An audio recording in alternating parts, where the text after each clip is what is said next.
નમસ્કાર વિદ્યાર્થી મિત્રો, આલ્ફા વિદ્યા સંકુલ વતી આપનું હાર્દિક સ્વાગત કરું છું। વિદ્યાર્થી મિત્રો, જોઈએ આપણે આગળનો પ્રશ્ન કંઈક આવો છે। પોષણના પ્રકાર જણાવી અમીબામાં પોષણ સમજાવો। તો પહેલા મારે શું જણાવવાનું છે તો કે પોષણના પ્રકાર। મિત્રો, પોષણ બે પ્રકારનું હોય। પોષણના પ્રકાર કેટલા છે? બે। એક છે સ્વયંપોષી,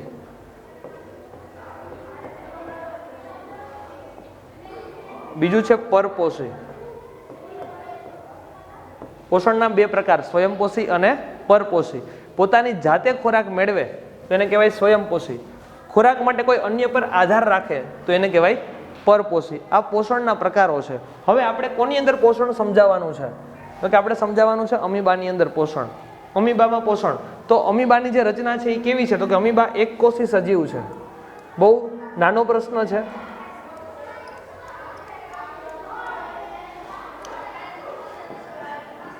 એક કોષી,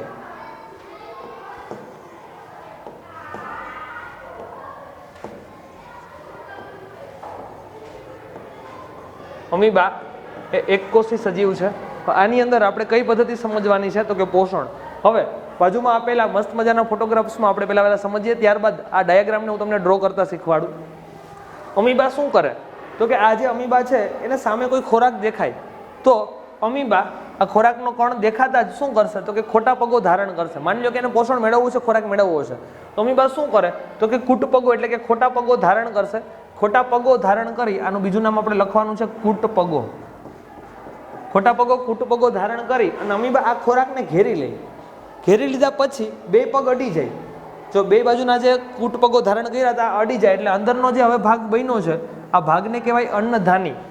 આ અન્નધાનીમાં શું થશે તો કે અમીબાના ખોરાકનું સંપૂર્ણ પાચન થશે। એક માર્કનો મોસ્ટ એમપી હેતુલક્ષી છે। તમને એવું પૂછાય કે ખોરાકનું પાચન કેવી રીતે કરે છે અમીબા, કઈ અંગિકા દ્વારા કરે છે, તો એની અંદર આપણે લખશું અન્નધાની દ્વારા કરે છે।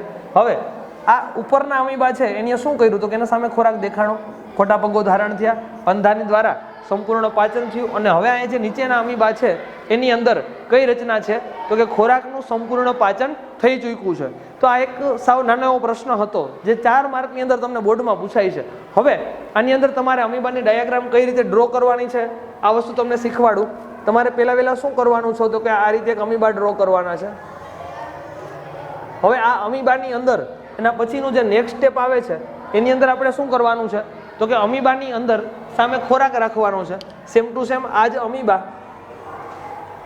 પરંતુ અમીબાની સામે આપણે શું દાખલ કરી દેશું તો કે ખોરાક। આ અહીંયા સામે શું છે તો કે અમીબાની સામે ખોરાક છે। હવે અમીબાને સામે ખોરાક દેખાય છે એટલે અમીબા શું કરે છે તો કે અમીબા જે છે એ ખોટા પગો ધારણ કરે છે।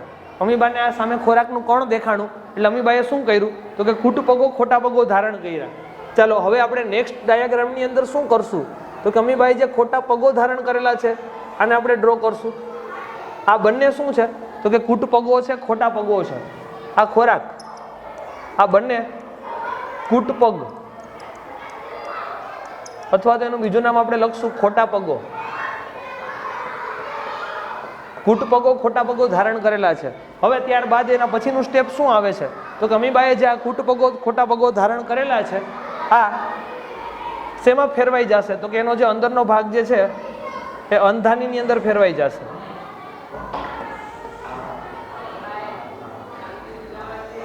અમીબાનો જે આ અંદરનો ભાગ જે છે કૂટપગો જે છે એ જોડાઈ જશે, જેના કારણે અંદરની જે દિવાલ છે એ શેમાં રૂપાંતર પામી જશે તો કે અન્નધાનીની અંદર। એટલે કે હવે જે આ અંદરનો ભાગ છે એને આપણે શું કહેશું અન્નધાની। આ અન્નધાની શું કરે છે તો કે ખોરાકનું સંપૂર્ણ પાચન કરે છે। ત્યારબાદ અમીબાની પાછી આપણે નોર્મલ સ્થિતિ હતી એ આવી ગઈ। એનો મતલબ કે આ આખો જે પ્રશ્ન છે એની અંદર આપણે શેની માહિતી મેળવી તો અમીબાએ ખોરાક મેળવો કોના દ્વારા તો કે કૂટપગો દ્વારા। ત્યારબાદ કોના દ્વારા સંપૂર્ણ પાચન કર્યું તો કે અન્નધાની દ્વારા। તો આ જે પ્રશ્ન છે એ તમને બોર્ડની એક્ઝામમાં 4 માર્કમાં પૂછાય છે। સાવ નાનો પ્રશ્ન છે અને બહુ ઇમ્પોર્ટન્ટ પ્રશ્ન છે, કારણ કે અતિ અગત્યનો દર વખતે પૂછાતો પ્રશ્ન છે અને સાવ ઇઝી છે, જે તમારા માર્ક કવર કરવામાં તમને હેલ્પફુલ થશે। Thank you so much.